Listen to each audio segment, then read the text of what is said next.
bienvenidos a la sección del día de hoy. Hoy vamos a hablar sobre el hipocampo y tenemos con nosotros al profe Jorge Eduardo Duque Parra. El profe es licenciado en Biología y Química de la Universidad de Caldas, cuenta con un magíster en Morfología de la Universidad del Valle y cuenta con un doctorado en Neurociencia y Biología del Comportamiento de la Universidad Pablo de Olavide. Entonces, bienvenido, profe. Hoy vamos a estar con él. La imagen que ustedes están viendo ahí hace referencia a un caballito de mar y aquí a un, comillas, caballito de mar humano. El nombre que yo abrevié ahorita, porque solo me di cuenta hace un rato que está muy largo ese título, es el hipocampo, desde las moléculas al aprendizaje. Voy a tratar de hacerlo lo más pausado y lo más didáctico posible y obviamente hacia el final pues ustedes planteen las preguntas que a bien tengan. Una serie de mensajes están involucrados acá para que ustedes actúen un poco más, digamos así, como verdaderos estudiantes, según mi concepto. Bueno, primero vamos a empezar con esto. Aquí una imagen de Confucio que dice: me lo contaron y lo olvidé, lo vi y lo entendí, lo hice y lo aprendí. Espero que usted ahorita, cuando oiga esta charla mía, como yo se lo conté, pues al ratico se le va a olvidar. Pero como yo voy a adornar esto, digámoslo así, de imágenes, y voy a tratar de ser lo más explícito posible, usted lo va a entender. Pero si luego de eso usted va y mira en un libro, en una revista, lo va a adentrar más, por decirlo así, en su mente, entonces ahí será un verdadero lo aprendí. Y ojalá que en un futuro, en algún momento, estas cosas que yo les digo puedan hacerse evidentes en su práctica, sea en una práctica experimental o en alguna vivencia personal, para que esto quede más metido en su ser. Empiezo por estos detalles que son más de tipo constructivista que de la orientación como tal. La educación es esencial para nosotros, pero no podría existir sin unas facultades mentales que elabora el encéfalo y que permiten que nosotros construyamos y aprendamos. ¿Esto por qué? Porque hay personas que piensan que aprender, memorizar y todo esto es una cosa como superflua, como que brota de la nada. Obvio que no es así. Muchas personas alegan que lo neurobiológico, y en general lo biológico, niega la belleza de la poesía, la belleza de la música, la belleza del arte, pero eso no es así. Más bien, ese complemento de la ciencia ayuda a mejorar esos conceptos y creo que hace más bellas esos entenderes. Y esto fuertemente para ustedes. Una sociedad cada vez más crédula, incluidos sus profesores y alumnos, cuyos miembros aceptan igualmente lo que se les ofrece en el campo de la ciencia, en el campo de la salud humana, de la educación, en el campo de la pseudociencia, en el campo de lo político, entre otros. Es una sociedad carente del menor sentido del escepticismo. Es una sociedad que se puede muy fácilmente inducir a adorar a sus caudillos y a tolerar la injusticia. Por lo tanto, si no empleas un mínimo de escepticismo, si eres crédula a rajatabla, si te crees todo lo que te dicen sin reflexionar, probablemente tendrás que pagar un precio amargo en algún momento de tu vida. Aunque algunos ya lo pagan por el desempleo, por el abuso de los impuestos, por los robos que hacen los políticos de turno, amparándose en leyes que ellos mismos generan, los caudillos que enaltecen el nombre de una deidad, lo bueno que sucede, pero también lo malo, lo que equivale a que no existe una culpabilidad, pues el Dios lo tiene todo perfectamente calculado y preparado. Es decir, todo esto es como si fuera un designio. Pues hay que reflexionar. Entonces, pues empiezo por esta imagen. Esta imagen es una imagen bastante sencilla que diseñé yo ahí, tomado de Sobota. Es un ser humano. Recordemos que por aquí, por la región lateral de la cabeza, tenemos un hueso que es temporal. Y si quitáramos ese hueso temporal y nos metiéramos, aquí donde remarco con el puntero es el hueso temporal, si destapáramos como eso allá, llegaríamos al encéfalo. Esta imagen, entonces mire, si quitáramos ese hueso temporal y profundizáramos un poco, encontraríamos acá el encéfalo. El encéfalo pues es esto que está metido dentro de la cabeza. Incluye muchas cosas, el cerebro, el cerebelo por aquí atrás, el diencéfalo por aquí aproximadamente y aquí el tronco encefálico. Y esta cosa que está ahí marcada de rojo es lo que nos abstraerá hoy en la mente, el hipocampo. ¿Qué significa eso? Que por ubicación, por topografía, el hipocampo queda profundo en la región temporal. Entonces es necesario saber dónde queda eso. Esta imagen que la tomé de un libro de una señora Rita, muestra esto aquí de rojo que representa el hipocampo. Entonces es como una especie de visión tridimensional. Las estructuras que le acompañan esto aquí son los núcleos basales, especialmente este que llama núcleo caudado, y una estructura también asociada aquí que llama complejo amigdaloide. De momento nos interesa lo rojo, que viene a representar al lado izquierdo y al lado derecho los hipocampos, una generalización que más adelante especificaré. Hipocampo pues nos trae a la memoria esta imagen que tomé de la internet de un caballito de mar. Ahora esta pues me quedó un poco borrosa, pero una foto que le tomé a un caballito que yo tengo, un caballito de mar. Bien, de hecho esa es la asimilación actual, algo como un caballito de mar. Pero realmente ese nombre que ahorita les comentaré se vincula con esto que ven acá, que se les puede parecer, ahorita regresamos a la imagen, al tal caballito de mar. Esta es la imagen de un carnero, vinculada con una deidad egipcia que era Amón. La representaban los egipcios, los antiguos egipcios, con un carnero. Ahora mire la imagen aquí de un carnero como tal. Estas astas que tiene el animal, si regresamos acá y la comparamos algo con el caballito de mar, nos dice, ve, tiene algún parecido. Pero no significa eso que el nombre que se le dio de hipocampo provenga de tal lejanía. No, pues este señor, esta imagen representa a Julio César Arancio. Él fue un anatomista que vivió por el 1600 y él fue el que, en un libro que escribió que se llama El feto humano, él habla del hipocampo, la primera persona en empezar a hacer una descripción pues apropiada de él. Pero posteriormente, este señor, otro anatomista, Jacques Croissant de Caringiot, le dio el nombre de cuerno de Amón, o sea que el nombre legalmente no es propiamente de Arancio. Él la describió, pero entonces el que hizo más popular el nombre fue este señor de apellido Croissant, que a mí me recuerda pues al pan croissant. Y este otro señor aquí, también un anatomista más centrado en el sistema nervioso, Vigdasir, Félix Vigdasir, posteriormente le dio otro nombre que hoy algunos reconocen, que es hipocampo menor e hipocampo mayor. Utilizó esos nombres para esta estructura que es el hipocampo. También lo asoció con una estructura que parece una especie de espolón de ave, que es el calcarabis. Entonces algunos pueden pues estar pensando en el nombre y dirán, ¿a qué se referirá? ¿Se referirá al calcarabis, al hipocampo menor, al hipocampo mayor? Pues valen los tres nombres, aunque hoy contemporáneamente se dice hipocampo.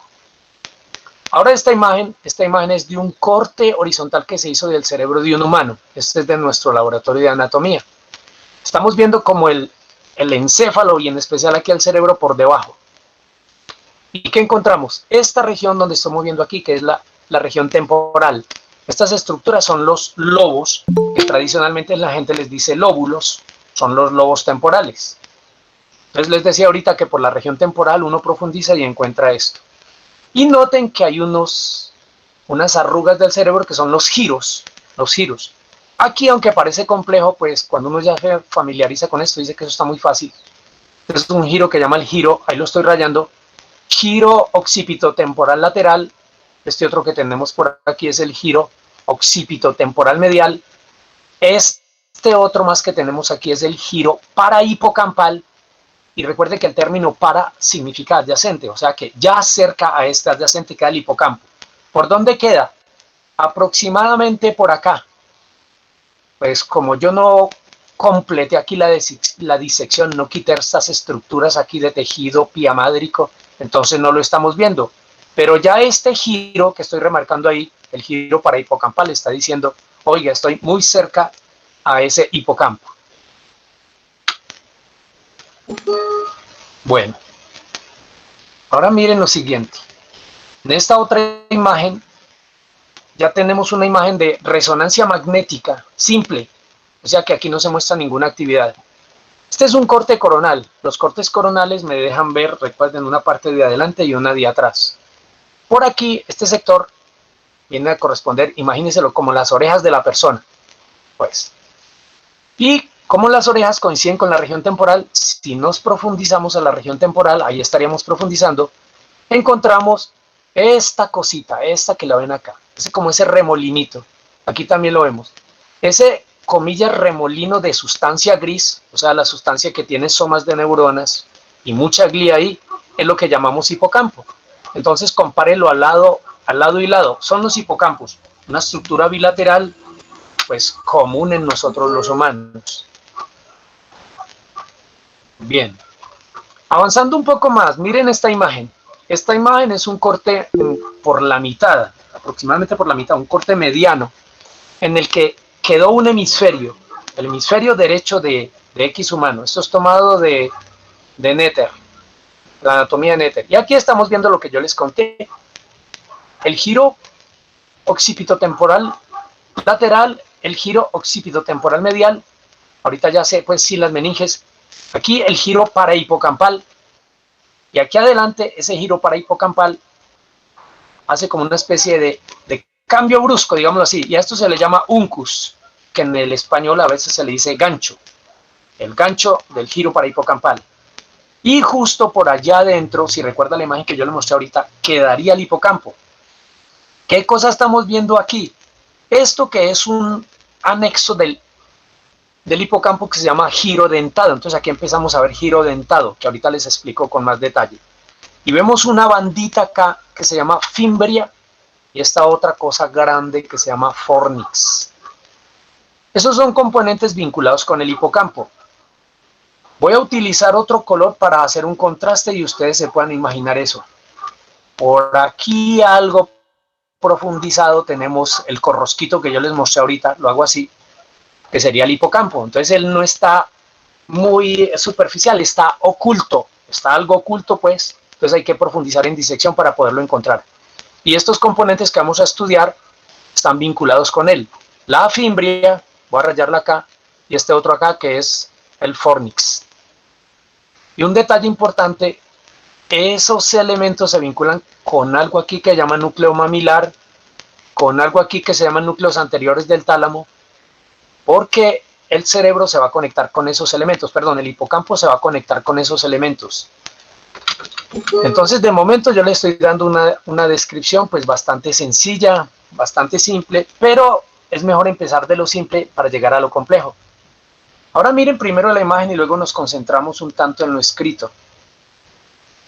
Aquí en la imagen se ha cortado por la región temporal, como que abordamos así, quitamos el cráneo, aquí estamos en el lobo temporal, y si llegamos aquí a la profundidad, esto es el hipocampo. La cosa que vieron ahorita que tenía como una curva, este es el fornix. Ese es fornix. Este tejido aquí delgadito es la fimbria. Y ahora ya esta cosa aquí que estoy resaltando es el hipocampo. Toda esta cosa hasta acá. Bueno, ahí tenemos entonces ya viendo el hipocampo, ya está profundizado. Él tiene una ubicación, voy a quitar ahí un poco esto. Ese hipocampo, un momento, tiene varias partes. Esta parte de acá, hoy por hoy se le llama cabeza. Antes se le llamaba pie del hipocampo, porque a alguien le pareció como el pie de un humano. Luego sigue con una parte relativamente voluminosa aquí, que es el cuerpo. Ahorita veremos en otra imagen el cuerpo. ¿Sí? Por aquí tiene algo como que su pequeña cola. Imagínense pues el caballito de mar que teníamos. Y ahora aquí tenemos una estructura que es la fimbria que les conté. Y luego continúa con lo que les dije hace un instante, que es el fornix, que más adelante lo estudiamos. El otro detalle, voy a utilizar un color diferente para contrastar. Observen ustedes que ese hipocampo está metido en una especie de cavidad. Esa cavidad que vemos ahí, eso es el ventrículo lateral, una especie como de hueco que hay dentro del sistema nervioso central, de huecos. Para el caso del hipocampo es muy trascendente, ya les voy a contar. Pero primero, creo que con esta imagen me acerco más a él. Bueno, sí, acá. En esta imagen que ya habíamos visto, ahora lo estamos viendo de frente, como de frente. Este pequeño sector que se ve aquí negro, donde hay como unas punticas, como si fueran unos soles acá, esto es parte del sistema, del hueco eso de la cavidad, del sistema ventricular. Y como este es el hipocampo, entonces el hipocampo está allí metido, como alojado. Pues aquí, ¿qué hay en esa especie de hueco? Ahí hay un líquido, que es el líquido cerebroespinal. Por tradición, especialmente en América Latina, se le dice a eso, es que el líquido encefalorraquídeo. El nombre que se utiliza básicamente en todo el mundo es cerebroespinal. O sea que aquí, si esto fuera en un humano vivo, ahí hay un líquido que está, comillas, bañando el hipocampo. Y eso es muy importante. ¿Por qué? Porque se sabe que ese líquido, tenemos en esta imagen el hipocampo ya visto todo. Aquí el tradicional pie del hipocampo, aquí el cuerpo del hipocampo y aquí la cola. Entonces ya estamos más ubicados neuroanatómicamente. Aquí una banda de tejido blanquecino que ya estudiaremos, que es la fimbria. Y aquí esta que también sigue siendo tejido blanquecino, es el fornix. Y este espacio, esta cavidad, es el ventrículo lateral. En ese ventrículo lateral hay líquido cerebroespinal. Ese líquido cerebroespinal es muy importante. ¿Por qué? Porque se sabe que bañando naturalmente el hipocampo hace que de ahí se fabriquen nuevas neuronas. ¿Qué significa eso? Si no hay un adecuado flujo de líquido cerebroespinal aquí, no se van a generar nuevas neuronas. Voy a aclararles. En la vida intrauterina nosotros producimos la enorme mayoría de nuestras neuronas, pero después del nacimiento y durante la vida podemos producir también otro grupo de neuronas, otra cantidad, no mucha, pero mínima, de neuronas, y se producen, entre otros, en el hipocampo. El hipocampo se considera una zona subventricular, o sea, adyacente o debajo de este ventrículo. Más ese líquido es fundamental para que haya esa generación de nuevas neuronas. Entonces, por eso es fundamental, porque la mayoría de las veces tenemos una idea de que ese líquido cerebroespinal es una estructura ahí básicamente suspensoria y transportadora de metabolitos. Pero sí, esos transportadores, esos metabolitos son fundamentales para que haya aquí neurogénesis. Y se sabe que si se aplica ahí también, las neuronas tienen una mejor actividad, ¿sí? Experimentalmente se ha quitado líquido de acá y las neuronas de ese sector producen menos actividad individual y colectiva. Por lo tanto, pues, ese líquido cerebroespinal es fundamental. Esta estructura, el hipocampo, está presente básicamente en los vertebrados. Estas imágenes no me muestran eso, salvo aquí abajo. Este es un corte coronal, este de aquí abajo, que me muestra el cerebro de una rata. Pues esta cosita que vemos aquí arriba, esto es el hipocampo de la rata.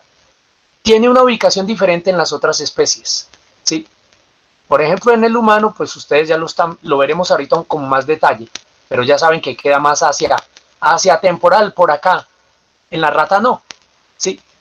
Esa estructura es constante. ¿Por qué es constante? Porque tiene que ver de forma sencilla con el aprendizaje, con la memoria. Y los animales, nosotros incluidos, tenemos también aprendizajes y memoria. Entonces esta estructura es fundamental. Si se lesiona, se dañan animales de experimentación en el humano, hay alteraciones tremendas en la memorización y un animal, incluido nosotros, sin memoria, al enfrentarnos al medio ambiente, no vamos a pasarla bien, vamos a tener dificultades, porque por ejemplo no vamos a ser capaces de identificar potenciales daños de ese medio ambiente con relación a nosotros. Bueno, siguiendo con la idea grandota, entonces aquí tenemos ese hipocampo. Aquí pues hice el contorno de una nariz, por aquí la frente, para que se ubique. Este es el hipocampo. Pero ese hipocampo, noten ustedes que está acompañado de un montón de estructuras ahí. Esas estructuras asociadas que están pintadas de un color como violeta, forman un circuito, como un halo, en torno a esta parte que es el diencéfalo. Y entonces a esto se le conoce como sistema límbico, un sistema valga así, un subsistema del sistema nervioso que tiene que ver mucho con la emocionalidad, que involucra, por ejemplo, aquí esto que se llama giro cíngulo, esta parte, a las arrugas del cerebro, antes se les llamaban, bueno, ya hasta se me olvida, sé que ahorita se le dice giro, antes se tenía otro nombre, circunvolución es el nombre que antes se usaba, ahora se utiliza giro, entonces este es el giro cíngulo. Esto es parte de la corteza frontal, por aquí es una estructura que se llama básicamente núcleos septales, por aquí es otro que les mencioné ahorita que es la amígdala, y estos son diversos sectores del diencéfalo.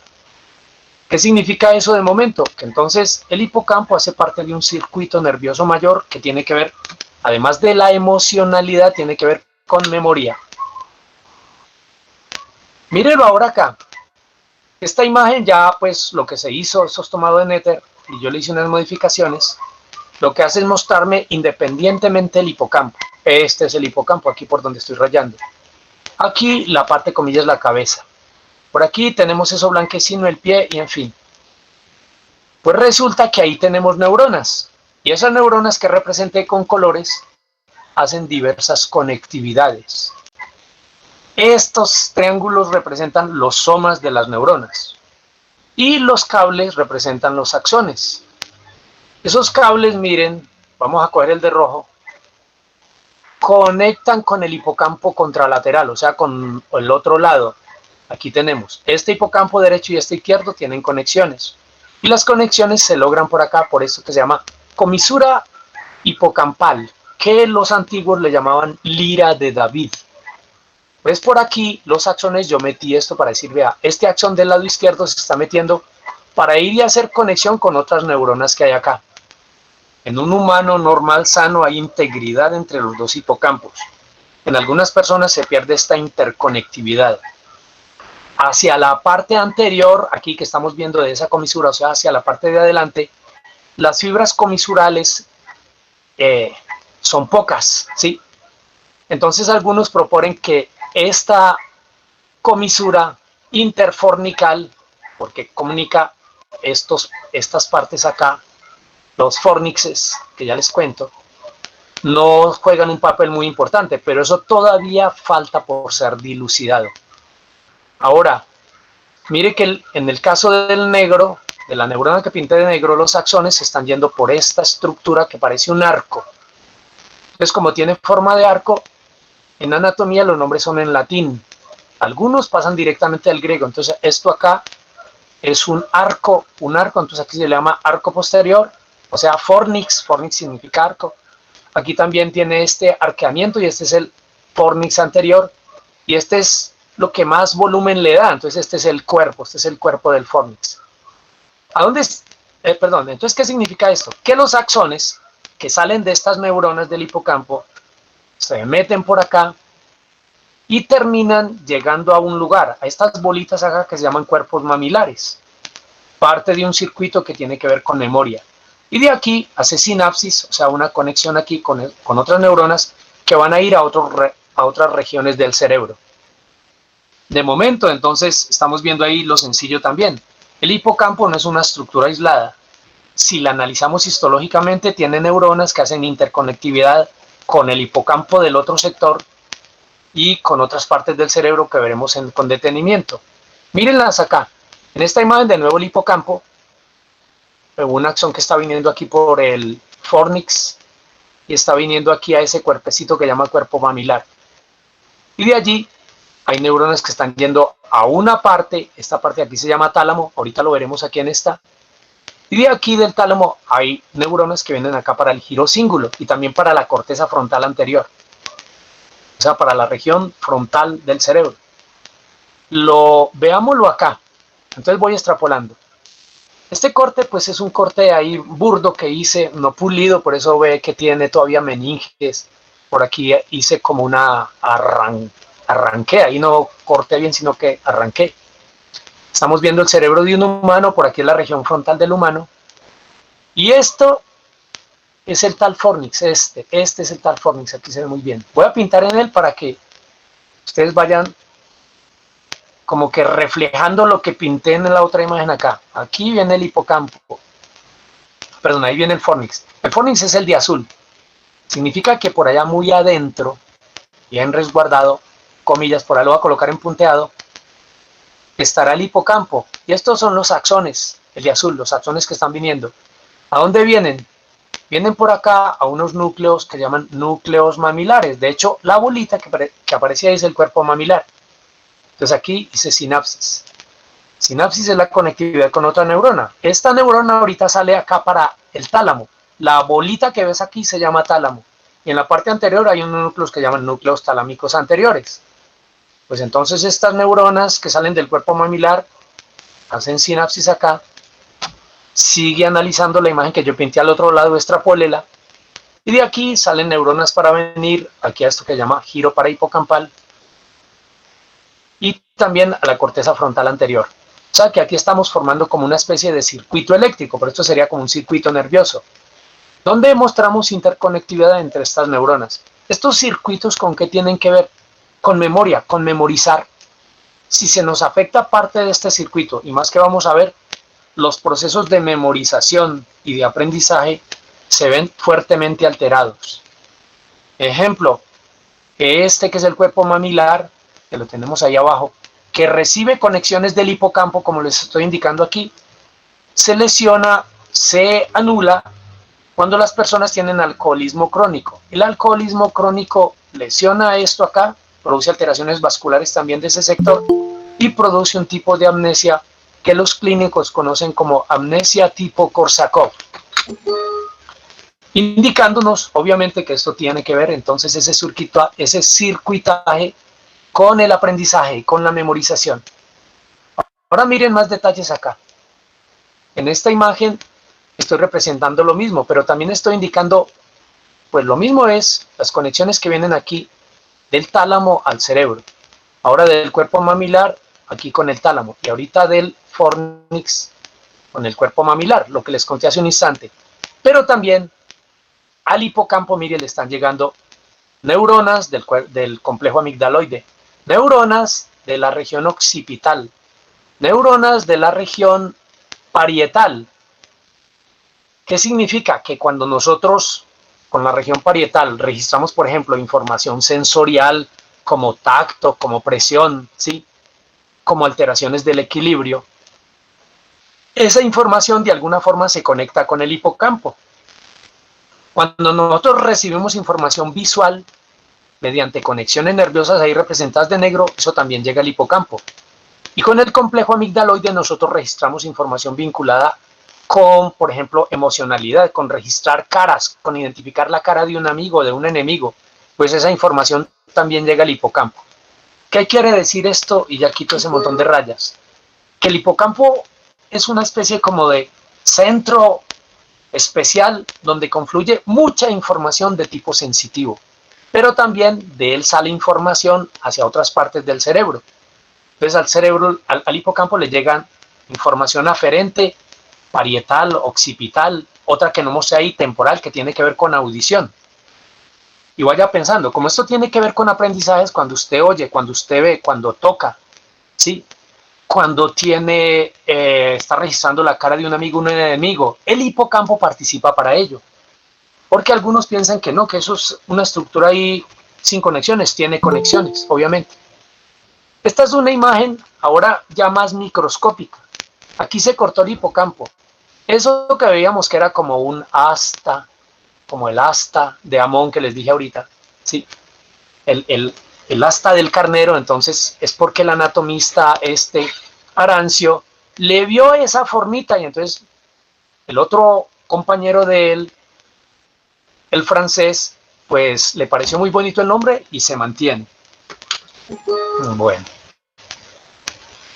O sea que es un nombre alegórico, epónimo, para los que me entienden en eso. Ahora mire lo siguiente. Esta imagen también me está mostrando el cerebro.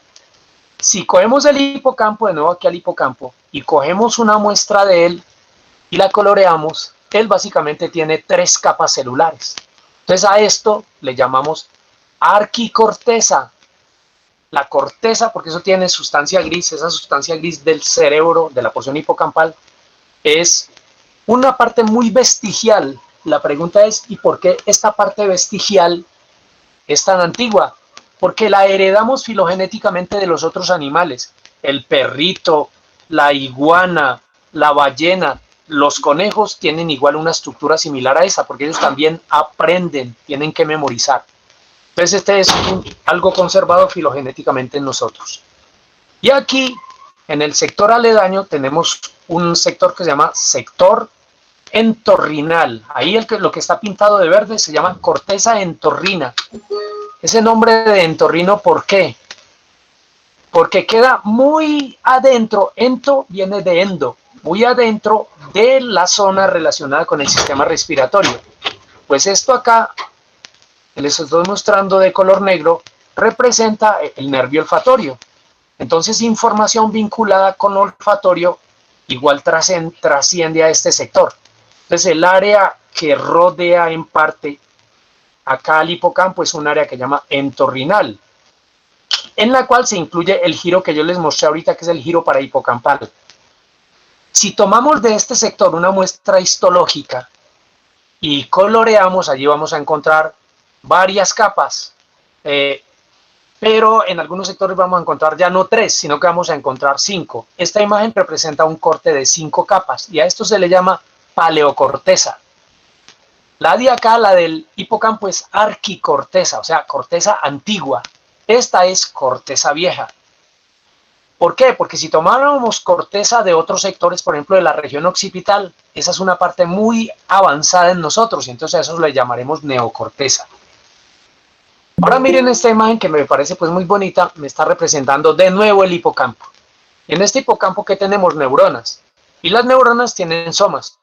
Por ejemplo, mire acá, este es el soma de una neurona, y este es el axón, estamos viendo bien los axones. Bueno, aquí estamos viendo otras neuronas que tienen una forma diferente. Estas, por ejemplo, estas neuronas se llaman neuronas en cesto, ¿sí? Entonces, hay variados tipos de formas de neuronas en el hipocampo, algunas ahí pues bien marcadas. Este montón de fibritas que ves acá, ¿qué son? Son axones de otras, porque es que el hipocampo tiene aproximadamente 1.200.000 neuronas. Pues aquí podemos ver es unas poquitas nada más, pero esto nos da una idea de que hay cierto polimorfismo de las neuronas. Dentro de las neuronas que tenemos en el hipocampo, unas que son muy abundantes son estas, las piramidales, hay otras que son en cesto y hay otras que llaman granulares. Esos detalles los vamos a abordar poco a poco. Ahora miren esta imagen también que me parece muy bonita de un corte con el cual se marcaron diversos tipos de neuronas. Este paquetote que vemos aquí, la mayoría de ellas son neuronas piramidales. Miren sus axones, lo bien pues establecidos acá. Por aquí, por ejemplo, por este sector que no es muy notorio, se ubican unas células que llaman células por aquí, unas células que se ven como punticos, se llaman células granulares. ¿Por qué? Porque tienen forma similar a granos. Y este montón de cosas son axones y por aquí también montones de axones. Nuestro sistema nervioso tiene una especie como de cableado. Ahora volvamos. Ese hipocampo tiene un montón de células. ¿En cuáles me he centrado de momento? En las neuronas, pero resulta que no es así únicamente. También tiene otras células que son las células de glía. En esta imagen, esto me representa una neurona, ahí. Las células que ven más pequeñitas, voy a marcar algunas con el puntero, esas son células de glía. ¿Sí? Aquí otra neurona y por aquí células de glía. Como ese hipocampo va a trabajar para la memoria, y eso lo veremos con más detalle, entonces en los procesos de memorización nosotros utilizamos, igual que neuronas glía, si falla una u otra o las dos, los procesos de memoria van a irse a pique. Bueno, esta imagen hace referencia a una neurona del hipocampo, mírela ahí, coloreada de color verde, y las otras células más pequeñas que tenemos de color rojo son diversos tipos de glía. El funcionamiento del cerebro, incluido el funcionamiento del hipocampo, requiere de la actividad neuroglial. En esta imagen muy selectiva para ese tipo, entonces estamos viendo aquí unas neuronas en cesto. Mire, esta es una neurona en cesto del hipocampo, esta igualmente, y esta es otra, en cesto no, en candelabro. Esta es una neurona en candelabro, esta es otra neurona en candelabro. Esas neuronas hacen sinapsis, o sea, hacen comunicación con las otras, utilizando mediadores químicos. Esta es una imagen justo de hipocampo, donde estamos viendo una neurona que tiene aquí su neurotransmisor metido en esas sustancias, perdón, en esas bolsitas, en las vesículas, y la sustancia puede salir, como se está viendo aquí, por exocitosis, para venir a acoplarse a unos receptores, o sea, unas proteínas que tenemos en las otras neuronas. Receptores para el neurotransmisor. Varios neurotransmisores hay acá, hay por lo menos unos 10. Los más usuales de los que yo hablaré serán glutamato y GABA. Entonces, justo en esta que la estudié, se trata de una exocitosis de neurotransmisor GABA. ¿Sí? Aquí les digo, el neurotransmisor GABA lo tienen unas células que yo ya les mostré ahorita, que parecen con un soma de con forma de pirámide, células que utilizan el glutamato. Y esas se encuentran en un sector que a continuación les voy a hablar, que se llama CA3. Además tenemos otras neuronas más pequeñitas que las piramidales, que se llaman interneuronas GABAérgicas. Esto es importante, de momento parece como no, porque mire, el glutamato es un neurotransmisor usualmente fuertemente excitatorio, y el neurotransmisor GABA, que es el ácido gamma aminobutírico, es un neurotransmisor inhibitorio. Los humanos, generalizo, vivimos por excitaciones e inhibiciones. Tiene que haber en una persona sana, y así se ha establecido en ciencia, tiene que haber un equilibrio entre producción de, al menos si consideramos estos dos, entre glutamato y GABA. Si hay un desbalance en la producción de estos neurotransmisores, vienen las alteraciones en la memoria, en la conducta. Bueno, ahora cosas interesantes. Más interesantes, pues por de momento digamos que he contado lo más fundamental del hipocampo. Ya tienen la ubicación, en fin. Voy a venirme primero a esta, para volver a esta. Miren, esta imagen también hace referencia al hipocampo, y en ella pues se hizo un corte horizontal. Estamos viendo desde arriba. Por aquí, por donde muevo la flecha, sería como lo frontal. De hecho, estas cosas que ves aquí grandes, estos son los nervios ópticos, que vienen de los ojos, que nos mandan información a la región occipital para ver. Esto por aquí se llama mesencéfalo. Por ejemplo, aquí tenemos esto que se llama sustancia nigra, que está mal, las neuronas que hay están mal, están acabadas en las personas que tienen enfermedad de Parkinson. Bueno, y aquí justo esto, voy mostrándole por este lado, este es el hipocampo. Esto es una imagen similar a la que vimos ahorita, esto es un corte horizontal. Pues el hipocampo, como les decía ahorita, por acá esto antes le decían el pie del hipocampo. Ahora, este sector representa la cabeza, entonces está el nombre, cabeza del hipocampo. Aquí el cuerpo del hipocampo y aquí la cola. Mire que ya empezamos a meternos con cosas no tan estrictamente anatómicas, ahorita más funcionales. Cuando trabajan las neuronas que hay aquí en la parte anterior, es porque lo que nos están contando o lo que estamos viendo o oyendo es novedoso. Llámese música, llámese lo que veo, llámese lo que siento. Entonces la porción anterior del hipocampo, ¿sí?, donde está la cabeza, trabaja fuertemente para la novedad. La región posterior trabaja las neuronas que hay allí, o sea, producen impulsos nerviosos para las cosas habituales. Pues es que nosotros cuando trabajamos, cuando memorizamos, para las cosas nuevas utilizamos fuertemente esto. Y para las cosas que ya sabemos, trabajamos fuertemente con la porción posterior del hipocampo. Cuando aprendemos cosas nuevas, entonces utilizamos esto. Y eso es la mayoría de las cosas que hacemos, especialmente en la universidad. Vamos a que nos enseñen nuevas cosas. Entonces tenemos en funcionamiento particularmente la parte anterior del hipocampo. ¿Qué significa? Que eso se constituye como en dos tipos de memoria que yo les voy a contar más adelante. Voy a contarles una cosa que, si no para todos, para la enorme mayoría va a ser novedosa. ¿Cuál? Ustedes saben que yo en algunas clases les he hablado de células de glía. Pues las células de glía están allí. Un tipo de célula que hay en el hipocampo es el oligodendrocito. Esta imagen es un inmunomarcaje, marcaje pues especial para los oligodendrocitos. Los axones están cubiertos por este tipo de células que mielinizan. Si no todas, la mayoría de las neuronas del hipocampo son mielinizadas.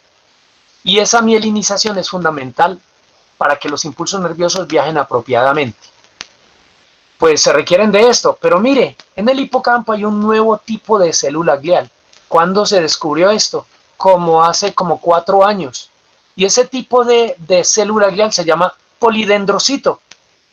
Ustedes habrán oído hablar de la microglía, del astrocito protoplásmico fibrilar, un montón de glía. Más yo creo que la mayoría no han oído hablar de los polidendrocitos. ¿Y dónde están? Están ubicadas en el hipocampo. El otro nombre que se le da más técnico es glía NG2. Ahora, ¿y para qué sirven ellos? Aquí viene una cosa bien interesante. Esto me representa ese polidendrocito. Esa célula tiene capacidad de transformarse en otras células. Por ejemplo, ella misma puede convertirse en oligodendrocito. Si hubiera alguna alteración que desmielinizara el hipocampo, a expensas de polidendrocito se puede formar nuevo oligodendrocito que ayude a mielinizar. Entonces es como una especie de reserva que tenemos glial para en caso de que falle la mielina, esta la produzca. También puede producir astrocitos, un tipo de glía que yo les voy a contar en un ratico muy importante para la asimilación metabólica de neurotransmisores. Y se ha planteado, yo no estoy muy actualizado al respecto, que a expensas de este tipo de glía también se pueden producir nuevas neuronas, algo pues bien importante. En condición, digamos, de normalidad, quiere decir que no se dañe el oligodendrocito, que es el que mieliniza, el polidendrocito tiene capacidad de prevenir que las neuronas se enloquezcan produciendo impulsos nerviosos. ¿Por qué? Porque ella tiene una gran capacidad de capturar potasio. El potasio, pues, es un electrolito que hay dentro de las células, ¿sí? Pero a veces cuando se producen impulsos nerviosos, este va para afuera. Pues esta célula fuertemente trabaja en eso porque tiene muchos canales para potasio, el polidendrocito. Asimila ese potasio y entonces así regula la generación de potenciales de acción, o sea, de impulsos nerviosos. Esto es trascendente en la clínica, o sea, los que son clínicos, piénsenlo un poco más allá. Porque si está fallando el polidendrocito, cuando se vaya a asimilar potasio, no se va a asimilar adecuadamente. Eso va a producir un trastorno en la actividad iónica de la neurona y entonces puede producir impulsos nerviosos anómalos, lo que puede trascenderse en generalizoepilepsia. Bueno, continúo. Ahora miremos, como ya estamos metiéndonos con algo ahí vinculado con la clínica y algo de neurotransmisor muy poquito, volvamos a la neuroanatomía. Estas son imágenes de resonancia magnética, por aquí tenemos el ojo de la persona, este es el ojo, entonces ya se está ubicando quesos adelante. Y el barrido de aquí que se hizo con la máquina me está mostrando el hipocampo. Este es el hipocampo del humano. Y la sustancia blanca que estamos viendo ahí es parte de la fimbria y el fornis que va a dar la vuelta por acá. Aquí estamos también identificando ese hipocampo propiamente, aquí componentes que van a ayudar a formar ese fornix. Siga la misma ubicación, entonces aquí nos queda fácil en esta imagen de resonancia magnética identificar esa estructura. Bueno, ¿por qué esto? Esto es hecho obviamente por mí adrede, porque la importancia es que usted, si no sabe, ahorita esté aprendiendo, grabando la novedad de estar utilizando la parte anterior. Pues mírenlo acá lo mismo en esta imagen es también en las que se hizo un marcaje, pero el marcaje es adicionado, no es natural. O sea, es una resonancia magnética simple y el autor le agregó color. Y aquí estamos viendo la cabeza, aquí como el cuerpo del hipocampo y aquí la cola del hipocampo. Aquí lo estamos viendo de frente. Entonces en esta visión de frente estamos viendo fundamentalmente el cuerpo de un lado y de otro lado. Y ahora cosas importantes. El hipocampo del lado derecho y del lado izquierdo funcionan para cosas complementarias pero también diferentes, que lo veremos en un instante. Aquí el cuerpo, aquí el cuerpo, me equivoco, la cabeza, aquí el cuerpo y aquí la cola del hipocampo. Bueno, seguimos con más detalles. Ahora vamos a entrarnos en algo que puede ser pesadito, pero pues como iré con pausa, que creo que la estoy haciendo, entonces ustedes van a entender más fácilmente. De nuevo, tenemos que esto es arquicorteza. Ahora, el remolinito que veíamos ahorita, este es el hipocampo.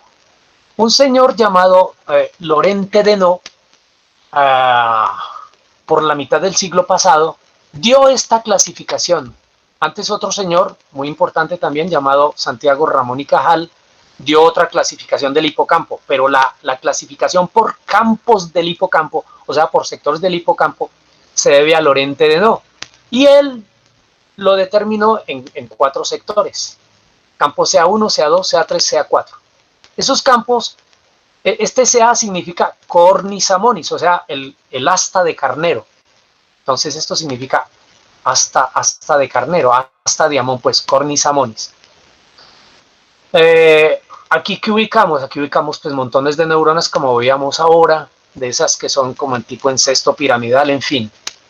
Este espacio que vemos acá, mírelo, este espacio es el ventrículo, lo voy a rayar, o sea, la cavidad donde hay el líquido cerebroespinal. Líquido cerebroespinal que es fundamental para el hipocampo. La cosa que está pintada de amarillo se llama plexo coroideo.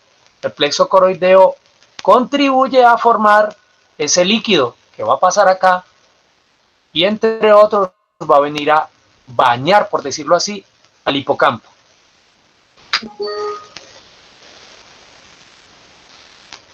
Y ahora observen, esto ya les va a quedar fácil si recuerdan lo que les conté hace un rato.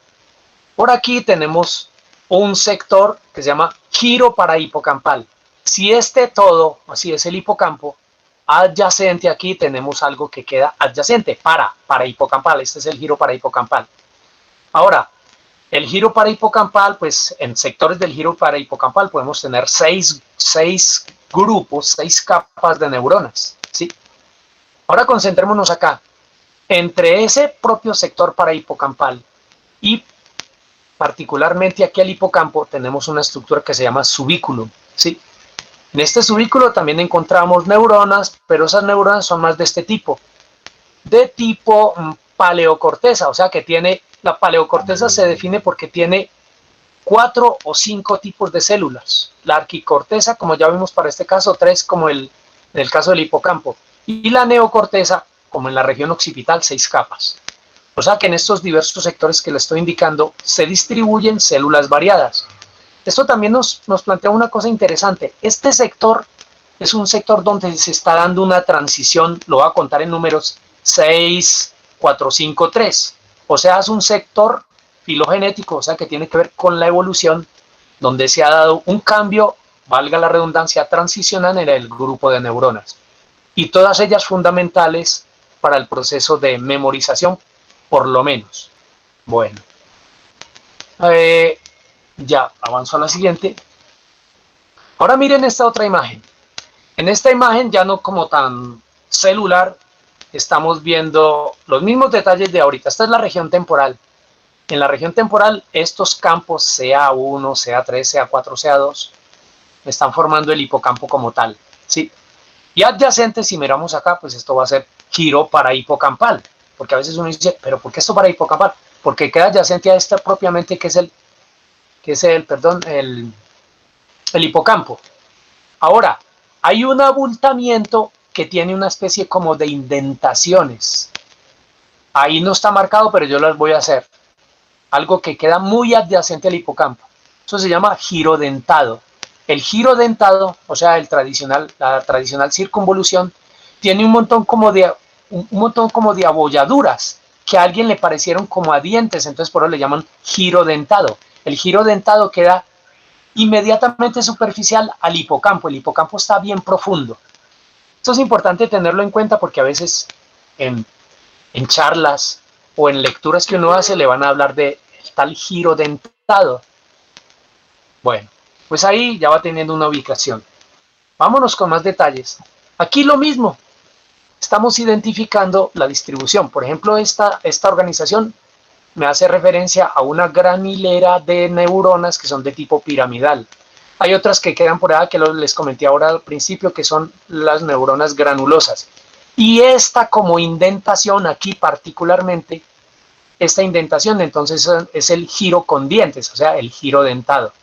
Bueno, esto aquí, este sector, voy a puntualizarlo también porque en la conceptualización de esto la gente lo aprende, especialmente los alumnos lo aprenden como para presentar el examen, no para entender, que es una gran falla.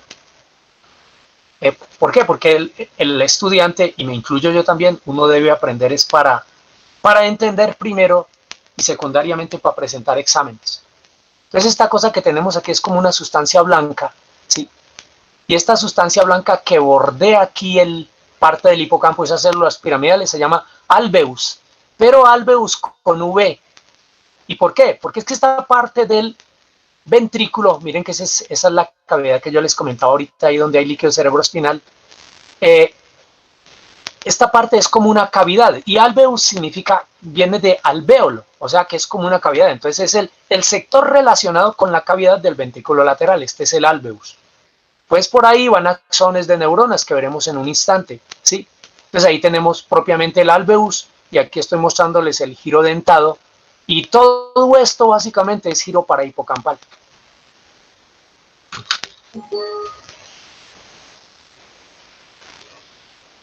Bueno, ahora vámonos al comillas matadero aquí de cabeza. Voy a tratar de agilizar un poco, porque esto no debe ir muy largo, porque si no nos aburre a todos. Entonces aquí tenemos la misma distribución. Mire que ahí en esos sectores que ya les mencioné tenemos las diversas neuronas. Neuronas piramidales como estas, neuronas granulares como estas, ¿sí? Bueno, y por aquí tenemos la tal fimbria, lo que yo les conté de esa sustancia blanca que seguirá con el fornix. Por ahí salen muchos axones, muchos axones. El hipocampo se tiene que comunicar con otros sectores, haciendo sinapsis, comunicaciones. Pues muchas fibras salen por acá, pero también entran. No únicamente salen, sino que también entran. Bueno. Seguimos ahí con eso. Ahora miren acá. Aquí en la región entorrinal, que ya les había comentado, encontramos neuronas piramidales. Esas neuronas piramidales, síganme el curso, tienen neuronas que vienen aquí a inervar a las células de los granos del hipocampo. Eso ya es propiamente hipocampo. Y ahora estas células del hipocampo tienen unos axones que forman unas fibras llamadas musgosas. Y estas fibras musgosas vienen a conectar con la capa de células piramidales también que les había comentado ahorita. Esas que quedan aquí, mire, rodeando el alveus. Ahora, ¿qué hacen estas neuronas? Salen, comillas, su axón se proyecta por acá para ir a conectar con el cuerpo mamilar que les conté hace rato. ¿Y eso para qué? Para vincularse con procesos que tienen que ver con memoria. Si se daña cualquiera de estos componentes, ese circuito nervioso está fallando y entonces los procesos de memorización se afectan. Bueno, pues cosas que se saben con eso de la memorización en estos circuitos. Mire, si fisiológicamente se colocan electrodos aquí y se produce un estímulo breve pero potente en unas de estas fibras que llaman colaterales, algunas que están por ahí no las veo en este momento, bueno,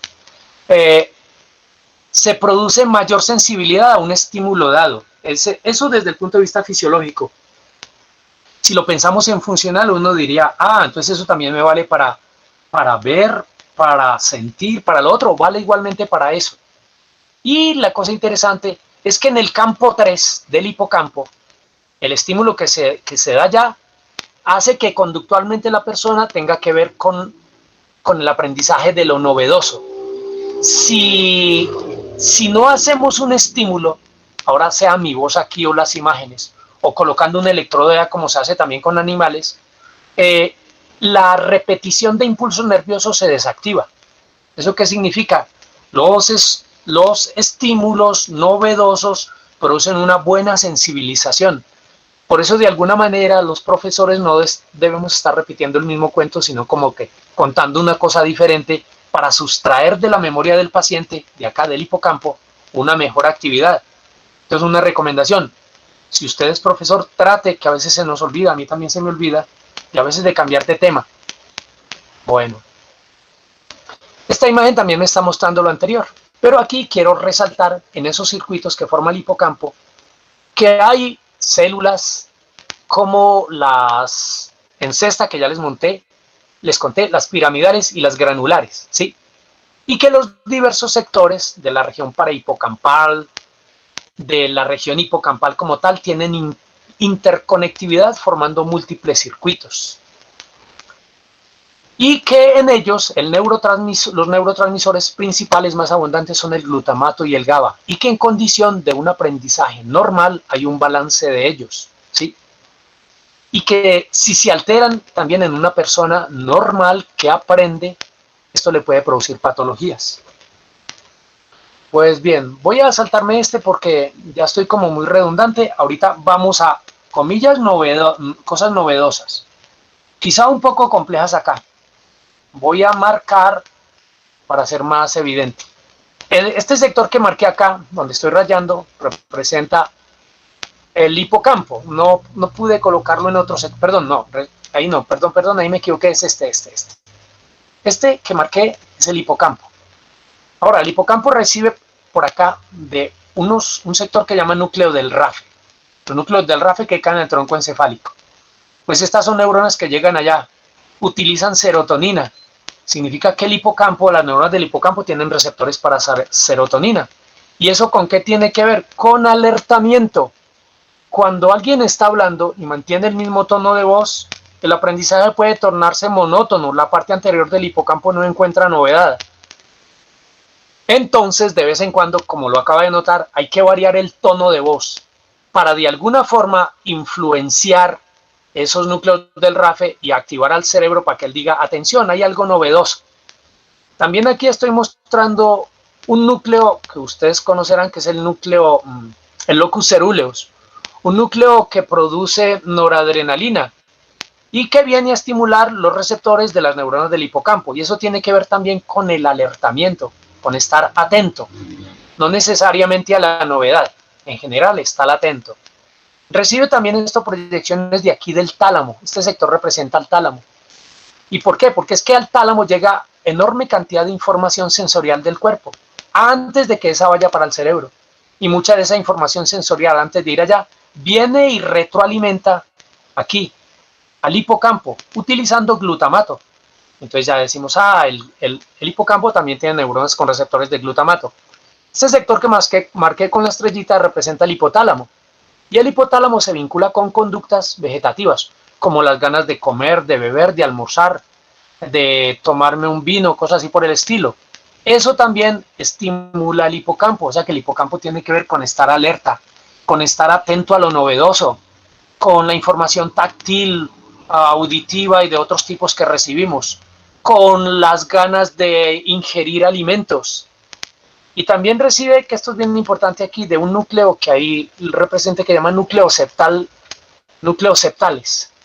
Los núcleos septales lanzan aquí un neurotransmisor que se llama acetilcolina. Entonces las neuronas del hipocampo también tienen receptores para acetilcolina. ¿Con qué tiene que ver con esto? Esto tiene que ver mucho con la misma consolidación de memoria que se logra en el hipocampo e igualmente con una cosa pues que ustedes conocerán, que es eyacular. Cuando una persona eyacula hay conexiones que hace del núcleo septal con el complejo amigdaloide.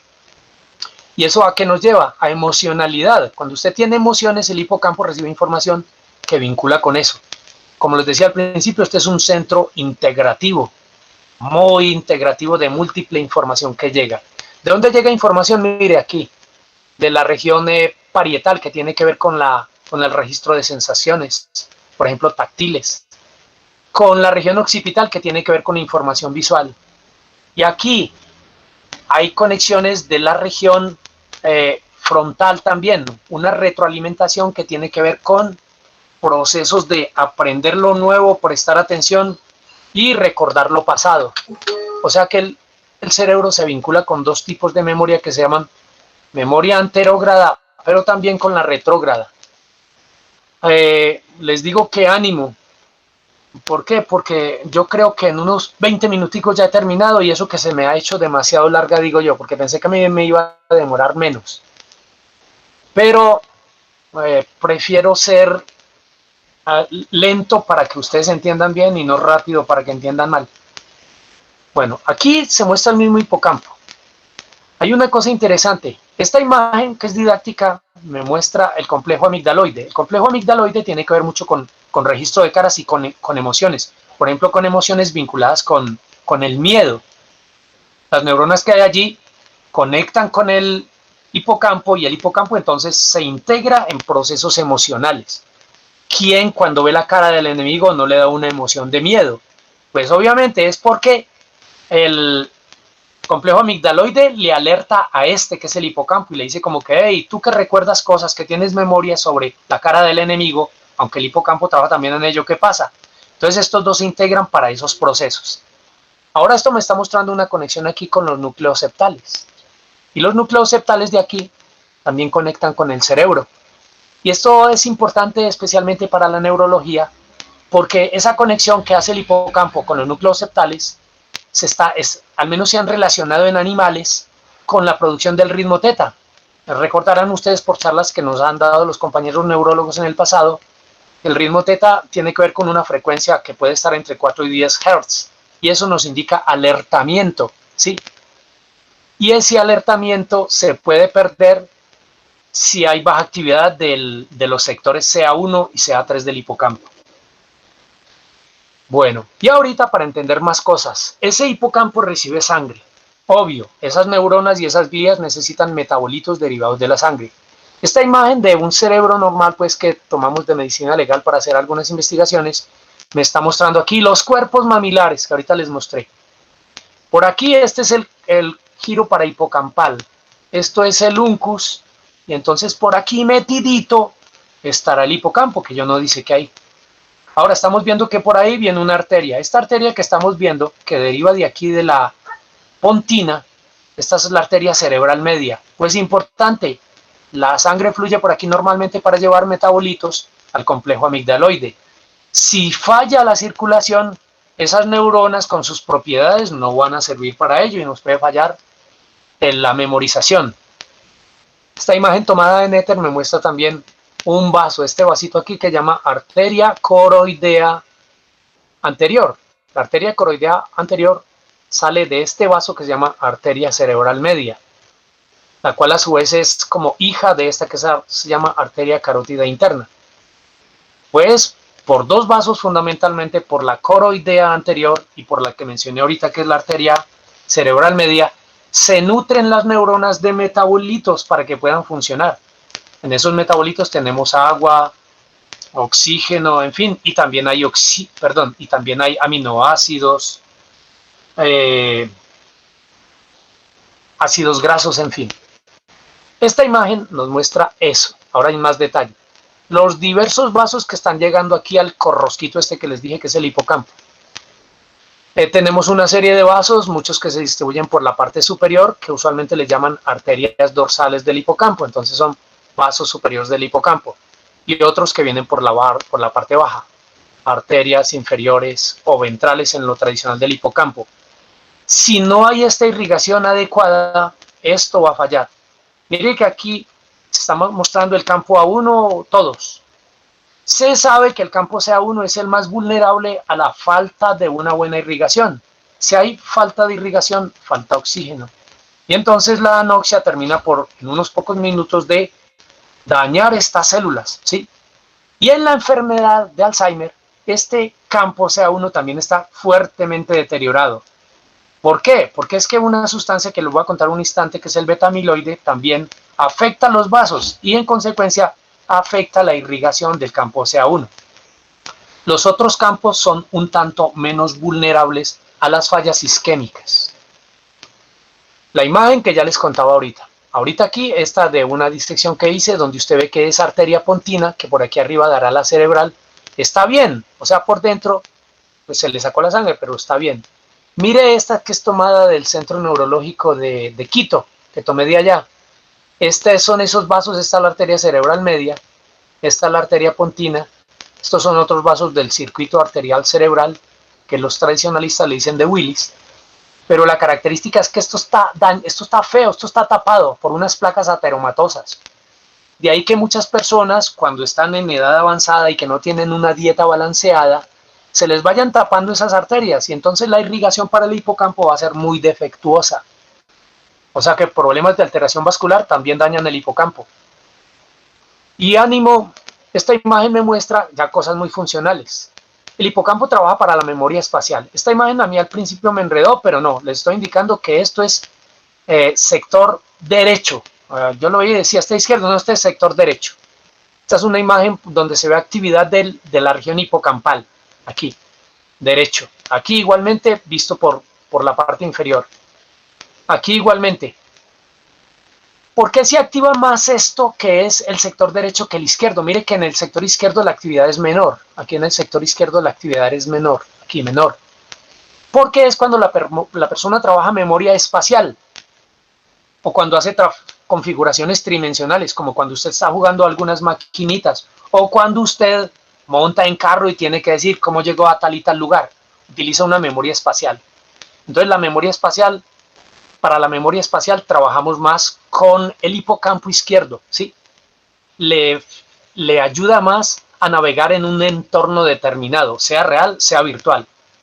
Entonces este sector es muy importante para memoria, ¿sí? Para la memoria de ese tipo. Con el tiempo se sabe que ese tipo de memoria nos afecta a las personas, ¿sí? ¿Qué pudiera pensar? Pues posiblemente algunas alteraciones vasculares, como yo les indiqué, porque es relativamente común encontrar en personas de edad que no se cuidan en torno a la alimentación, no hacen ejercicio periódico y entonces van a tener una alteración vascular que les joda eso. Esta imagen representa lo mismo, entonces ahora en un entorno virtual, mire que esta porción, la porción derecha del hipocampo está más activada, aquí aumentada.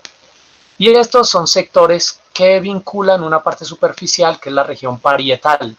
La región parietal por aquí tirando como hacia el giro cíngulo, que tiene que ver también con memoria, porque cuando la persona va en el entorno virtual o real, encontrando una dirección o X, le trabaja también un poco la región derecha que tiene que ver como con pensamientos vinculados con la prosodia. La prosodia es lo del lenguaje, en parte con el lenguaje, para poder mantener un ritmo de lenguaje, porque si no mantiene ese ritmo de lenguaje también se le afecta al hipocampo y estos sectores aquí involucrados.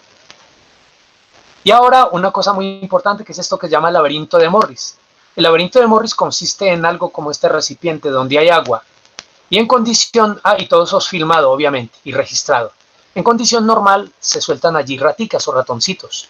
Se coloca una plataforma escondida que hace interfase con el agua. Cuando el animalito es lanzado como que me voy a ahogar, ¿por dónde me voy? Se va contra las paredes, se desliza, pero de forma aleatoria en algún momento encuentra el lugar, encuentra una plataforma y dice como que estoy salvado, no me ahogué. Pues bueno, si al animalito se le suelta varias veces en diversos lugares de ese laberinto, el laberinto de Morris, después de habituarse mucho tiempo a esas lanzadas, él mirando imágenes que se le proyectan en la parte superior, por acá en la parte superior del laberinto, él ya rápidamente se le sueltan aquí, como que no tiene que dar tantas vueltas, y llega aquí a la plataforma y dice, ya me recuperé. Esto suele ser usualmente después de unas 10 sesiones, el animalito aprende el camino, ¿sí? Guiado por una serie de imágenes que se colocan en la parte superior. ¿Qué utiliza para ello? El hipocampo.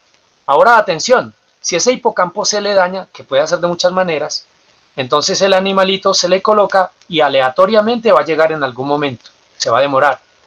Y si vuelve y se le suelta después de 10 pruebas, también aleatoriamente. Esta prueba de laboratorio, del laberinto de Morris es un indicativo claro, experimental, pues yo lo logré hacer en mi ensayo doctoral, de que el hipocampo juega un papel predominante para el aprendizaje y para el aprendizaje de lugares, y que en ello está asociado mucho a la parte anterior. Pues esta imagen me representa aquí una sinapsis común y corriente, una sinapsis donde hay neurotransmisores guardados, se libera acá, y aquí tenemos los receptores. Esto pues obviamente en el hipocampo. Aquí me representa una neurona del hipocampo, y recuerden que las neuronas tienen unas prolongaciones, una que llama axón, y estas, todas las que estás viendo ahí de verde, son las dendritas. Ahí no identificamos ningún axón. Ahora, si ampliamos, observamos aquí las dendritas, y esas dendritas tienen unas prolongaciones que se llaman espinas dendríticas.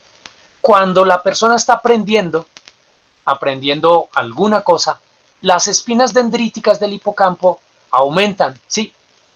Y la actividad sináptica, porque aquí se hacen sinapsis, también aumenta, ¿sí? En relación con la actividad previa a la actividad que se estaba desarrollando. O sea, si estoy aprendiendo poco de números y luego aprendo más, entonces voy a liberar más neurotransmisor y voy a fabricar más espinas dendríticas. Y eso también se puede hacer experimentalmente mediante estimulación, una estimulación de frecuencias breves, o sea, en animal de experimentación. Y ese aprendizaje se logra en unos segundos. Y el aprendizaje se mantiene algunas semanas. Pero lo importante es que sea un estímulo breve y de alta frecuencia. Voy a tratar de extrapolar esto a la educación. Si usted está aprendiendo y usted entra con pereza a aprender, no va a haber algo novedoso. Su cerebro va a estar ahí como zombie, lo voy a decir. Entonces va a ser un estímulo que puede ser largo, pero no le va a generar un aumento de frecuencia de las neuronas del hipocampo. Condición importante, ya conductual. Cuando usted vaya a aprender algo, esté en la clase X o cosas de su vida, préstele la suficiente atención, concéntrese en ello bien para que haya una potenciación a largo plazo en su cerebro y la información le dure hasta semanas. Bueno, ¿dónde ocurre eso? Aquí en las espinas dendríticas y coincide con aumento de liberación del neurotransmisor glutamato. Bueno, perdónenme un momento porque uno se va contentando en esto, yo me voy calentando como se dice, y no sé la hora, 7:25.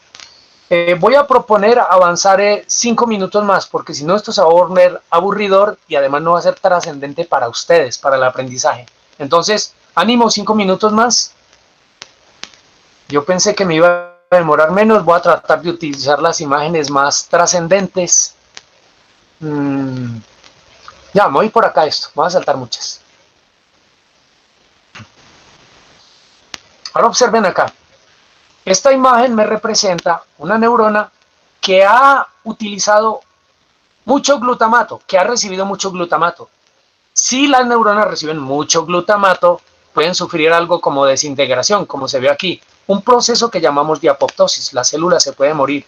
Y eso está relacionado con entradas de calcio a la célula. El calcio, cuando entra a la célula, especialmente a las neuronas, puede tornarse malo, porque puede conducir a una cascada metabólica que hace que las células activen unas enzimas que llaman caspasas, que hace que la célula se desbarate, se fragmente. Esta imagen real me muestra una célula normal y aquí una célula que ha activado apoptosis. Entonces estos fragmentos se llaman cuerpos apoptóticos. ¿Qué podemos extraer de esto? Que la concentración de glutamato no puede ser excesiva, porque la concentración de glutamato en una neurona puede llevarla a la muerte. ¿Cuándo usualmente sucede eso? No cuando estudiamos, oiga, que yo sepa que se estudie mucho, que le destruya las neuronas, no tanto, hasta pudiera ser, pero yo no lo sé. Pero resulta que cuando hay alteraciones, voy a irme ya aquí para una aplicación clínica, cuando hay alteraciones del cerebro, supongamos una alteración vascular, un émbolo, se forma un sector central que se llama sector nuclear. Ese sector nuclear es el sector de alguna parte del cerebro que no está recibiendo sangre. Y el sector aledaño, que aquí está representado por esto, se llama como sector de penumbra. En el sector nuclear las neuronas mueren simplemente porque no les llegó oxígeno. Si pensamos en el hipocampo, CA1 va a ser el preferente, porque esas neuronas no toleran la isquemia ni la anoxia. Ahora, las de por acá, por unos circuitos vasculares de conexión, anastomosis entre los vasos, sí van a tolerar un poco más, esto se llama sector de penumbra, pero resulta que aquí la alteración hace que las neuronas liberen más glutamato. El glutamato puede ser recapturado por las células de glía, esto me representa una célula de glía, un astrocito que coge ese glutamato, lo reutiliza, ¿sí? Pero resulta que ya se sabe que las mismas neuronas que producen glutamato tienen receptores, autorreceptores tipo 4, tipo 6, tipo 7 y tipo 8. Entonces el neurotransmisor puede ser recapturado por ellas y volverlo a exocitar. Eso está muy marcado en las neuronas del sector de penumbra. ¿Eso qué involucra?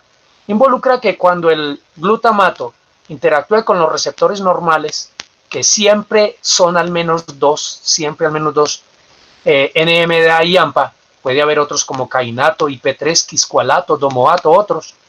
Eso hace que entre al interior de la neurona sodio y también cantidades de calcio.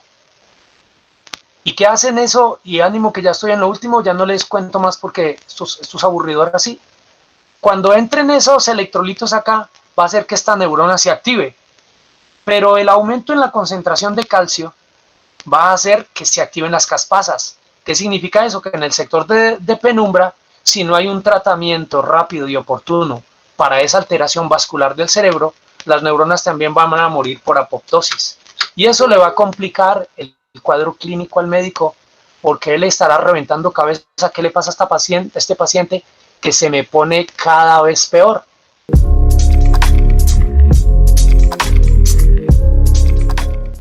Yo tengo una duda y es si existe alguna relación con lo que usted ha llamado nervio craneal cero o terminal.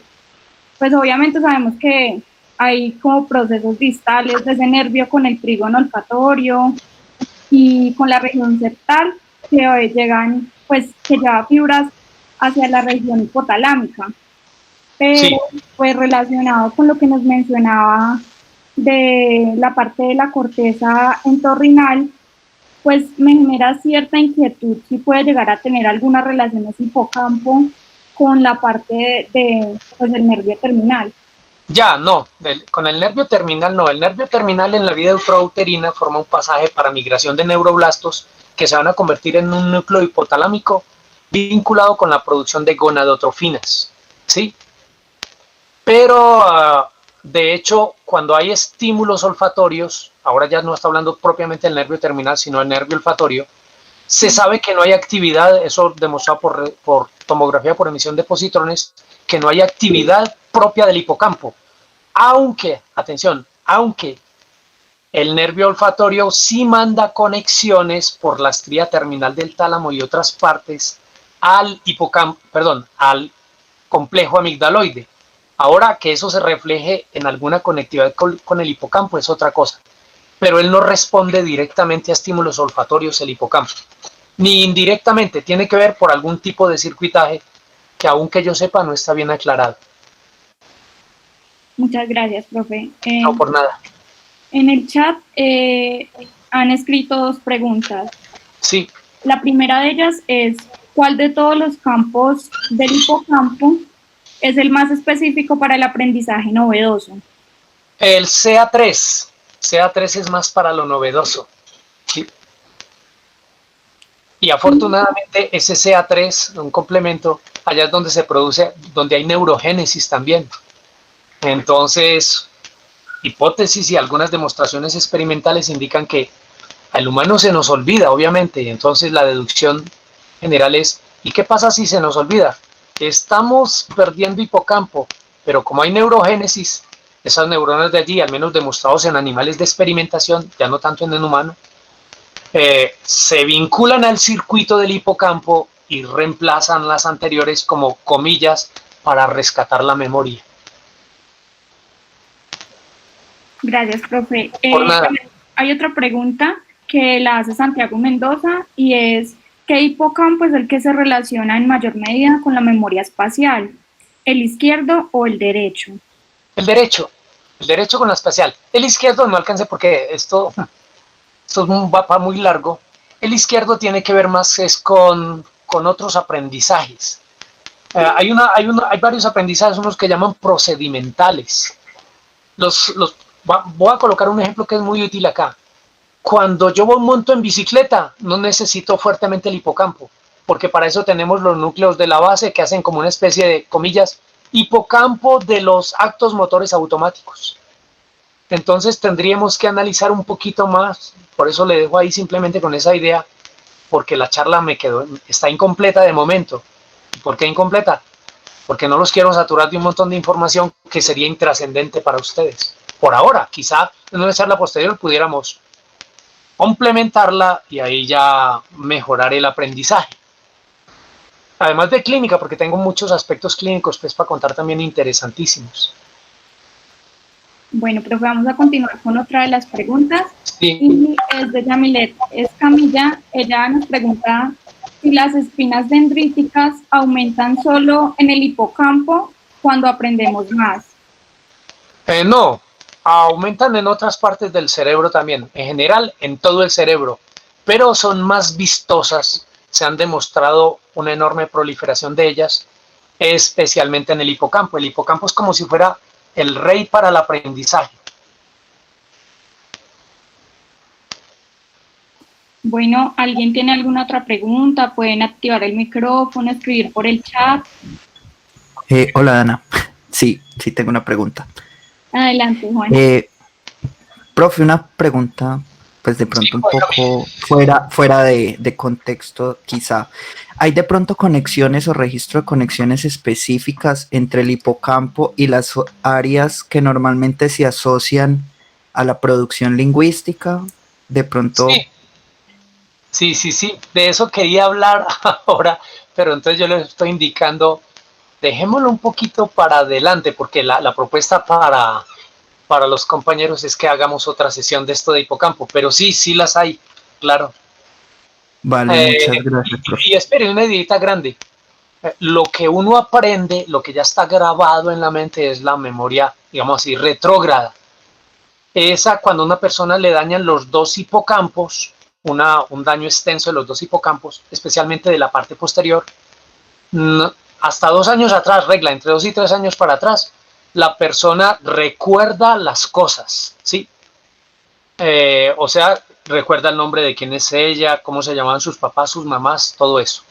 Pero ahorita las cosas nuevas que tienen que ver con el lenguaje y el aprendizaje, supongamos que ustedes hubieran aprendido una cosa nueva y se les dañan los dos hipocampos, especialmente en la parte anterior que les comentaba, lo novedoso, ya no lo van a grabar. Entonces esa memoria que va a ser como la memoria anterógrada, no la retrógrada, empieza a fallar en la persona. Espere que mi hermana que le interesa esto me hizo también una pregunta. Diana, ya voy a mirar su pregunta. Es la última pregunta, profe. Cuando se daña algún circuito del aprendizaje, se crea un nuevo circuito alterno. Esa pregunta está muy interesante. Eso tendríamos que pensar en algo que llama plasticidad neuronal. Solo por mi ignorancia, yo digo que creo que sí, que debería ser así. Mas no lo sé porque depende del tipo de daño. Si el daño es muy extenso o no. Entonces habría que circunscribirlo un poco más. Porque si el daño es, le digo así, grosso modo, y podemos avanzar la otra vez, si el daño es unilateral, la afección o la afectación de la memoria anterógrada y retrógrada, especialmente la anterógrada, no es tan fuerte como si el daño es bilateral. Yo hoy quería hablarles también de un paciente que es muy famoso, que es el Henry Morrison, que es el paciente HM que sufrió esos trastornos. Entonces, me baso en alguna sospecha de que sí. Juanita, la edad podría influir en la creación de este circuito. Recuerde que con la edad la alteración vascular puede ir dañando eso. La característica que tiene la neurogénesis del hipocampo es que es muy poca. Eso todavía no está bien estudiado de fondo en humanos. Entonces pudiera una persona como tener una especie como de recuperación leve de memoria. Regla general, no sé si es universal, pues que entre más vieja la persona, más difíciles los aprendizajes, posiblemente por alteraciones en la microvasculatura, que pueden tornarse algo, o en la microvasculatura no, en la vasculatura arteriolar del hipocampo, que puede tornarse ateroesclerótica. Entonces eso dificultaría. Pero si hay cambios en la edad que afectan los circuitos, de eso también quería hablarles, y también incluso en los sexos, es diferente los circuitos del hipocampo en masculino y en femenino.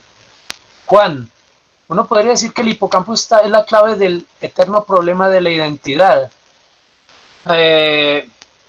Juan Camilo, pues pudiera ser, porque es que mire que es un circuito donde confluyen un montonzote de cosas. De hecho, no, ahí no, porque lo mismo estaría chocando contra mis principios. Entonces yo creo que lo deberíamos dejar para una posterior, porque sería muy extensa la respuesta y requeriríamos de unas ideas previas para abordar esto con más detenimiento. Yo tengo una pregunta como para aclarar, y Sí, es respecto a ahorita que estabas hablando de la irrigación. Sí. Pues yo tengo en mi concepto que la coroidea anterior es una rama directa de la carótida interna en su segmento comunicante C7, no una rama de la cerebral media. y pues a su vez digamos que comparte la irrigación con el brazo posterior y la rodilla de la cápsula interna. Entonces tenía esa duda, a ver si de pronto es que pues hubo ahí como un error o realmente es una rama de la cerebral media. No, o sea, usted y yo tenemos razón. ¿En qué sentido? Hay autores que definen como componente de la arteria cerebral media, porque es que en otros sale también de la arteria carótida interna. La que yo mostré ahí es una rama directa de la cerebral media. ¿Y de la cerebral media en el segmento proximal M1 o en cuál porción de la cerebral media? En el primer segmento, es básicamente el primer vasito. Ok, gracias. Por nada prima. Bueno, yo que les digo por el momento ahí, propongo, pero ustedes tomarán la determinación de que hagamos como una continuación, de que continuará. Es para que quizás reflexionen un poco más sobre esto y en otra, con esos elementos ya fundamentales que les di, podamos dedicar como una hora más a otras cosas muy trascendentes, porque hoy yo creo que haya quedado bien la parte macroscópica, la parte histológica, la parte funcional. En la otra yo me metería más con lo fisiológico, lo conductual y otras cosas de procedimiento.